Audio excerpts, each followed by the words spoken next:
सूर्य के बृहस्पति की धनु राशि में गोचर करने से खरमास शुरू होता है। ये स्थिति मकर संक्रांति तक रहती है। इस कारण मांगलिक कार्य नहीं होते हैं। जैसे ही सूर्य धनु राशि में प्रवेश करता है तभी से खरमास आरंभ हो जाता है और इसी के साथ शादी विवाह एवं अन्य मांगलिक कार्य निषेध हो जाते हैं।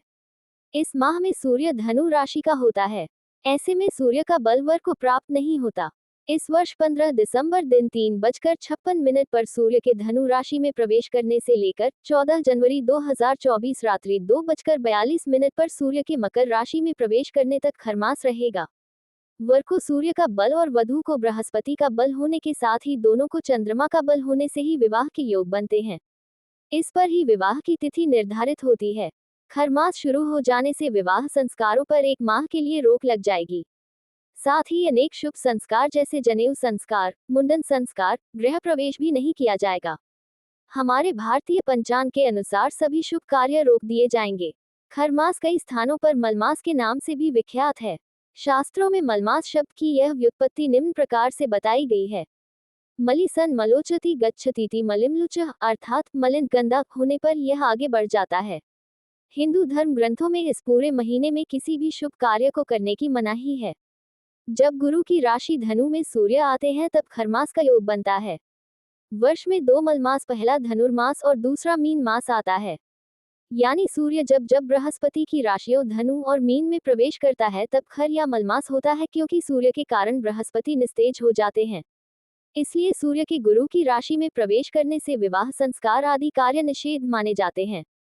विवाह और शुभ कार्यों से जुड़ा यह नियम मुख्य रूप से उत्तर भारत में लागू होता है, जबकि दक्षिण भारत में इस नियम का पालन कम किया जाता है। मद्रास, चेन्नई, बेंगलुरु में इस दोष से विवाह आदि कार्य मुक्त होते हैं। खरमास में व्रत का महत्व। जो व्यक्ति खरमास में पूरे माह व्रत का पालन करते हैं उन्हें पूरे माह भूमि पर ही सोना चाहिए। एक समय केवल सादा तथा सात्विक भोजन करना चाहिए। इस मास में व्रत रखते हुए भगवान पुरुषोत्तम अर्थात विष्णु जी का श्रद्धापूर्वक पूजन करना चाहिए तथा मंत्र जाप करना चाहिए। श्री पुरुषोत्तम महात्म्य की कथा का पठन अथवा श्रवण करना चाहिए। श्री रामायण का पाठ या रुद्राभिषेक का पाठ करना चाहिए। साथ ही श्री विष्णु स्तोत्र का पाठ करना शुभ होता है। मास के आरंभ के दिन श्रद्धा भक्ति से व्रत तथा उपवास रखना चाहिए। इस दिन पूजा पाठ का अत्यधिक महात्म्य माना गया है। इस मास में प्रारंभ के दिन दानादि शुभ कर्म करने का फल अत्यधिक मिलता है। जो व्यक्ति इस दिन व्रत तथा पूजा आदि कर्म करता है वह सीधा गोलोक में पहुंचता है और भगवान कृष्ण के चरणों में स्थान पाता है।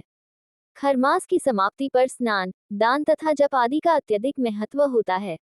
इस मास की समाप्ति पर व्रत का उद्यापन करके ब्राह्मणों को भोजन कराना चाहिए और अपनी श्रद्धानुसार दान आदि करना चाहिए। इसके अतिरिक्त एक महत्वपूर्ण बात यह है कि खरमास महात्म्य की कथा का पाठ श्रद्धापूर्वक प्रातः एक सुनिश्चित समय पर करना चाहिए। इस मास में रामायण, गीता तथा अन्य धार्मिक व पौराणिक ग्रंथों के दान आदि का भी महत्व माना गया है। वस्त्रदान, अन्नदान, गुड़ और घी से बनी वस्तुओं का दान करना अत्यधिक शुभ माना गया है। खरमास की पौराणिक प्रचलित कथा। लोक कथाओं के अनुसार खरमास मलमास को अशुभ माह मानने के पीछे एक पौराणिक कथा बताई जाती है। खर गधे को कहा जाता है। धार्मिक मान्यताओं के अनुसार मार्कंडेय पुराण के अनुसार एक बार सूर्य अपने 7 घोड़ों के रात को लेकर ब्रह्मांड की परिक्रमा करने के लिए निकल पड़ते हैं। इस परिक्रमा के दौरान सूर्य देव को रास्ते में कहीं भी रुकने की मनाही होती है, लेकिन सूर्य देव के 7 घोड़े कई साल निरंतर दौड़ने की वजह से जब प्यास से व्याकुल हो जाते हैं तो सूर्य देव उन्हें पानी पिलाने के लिए निकट बने एक तालाब के पास रुक जाते हैं। तभी उन्हें स्मरण होता है कि उन्हें तो रास्ते में कहीं रुकना ही नहीं है, तो वो उनके पास कुछ गधों को अपने रथ से जोड़कर आगे बढ़ जाते हैं, जिससे उनकी गति धीमी हो जाती है। यही वजह है कि खरमास को अशुभ माह के रूप में देखा जाता है।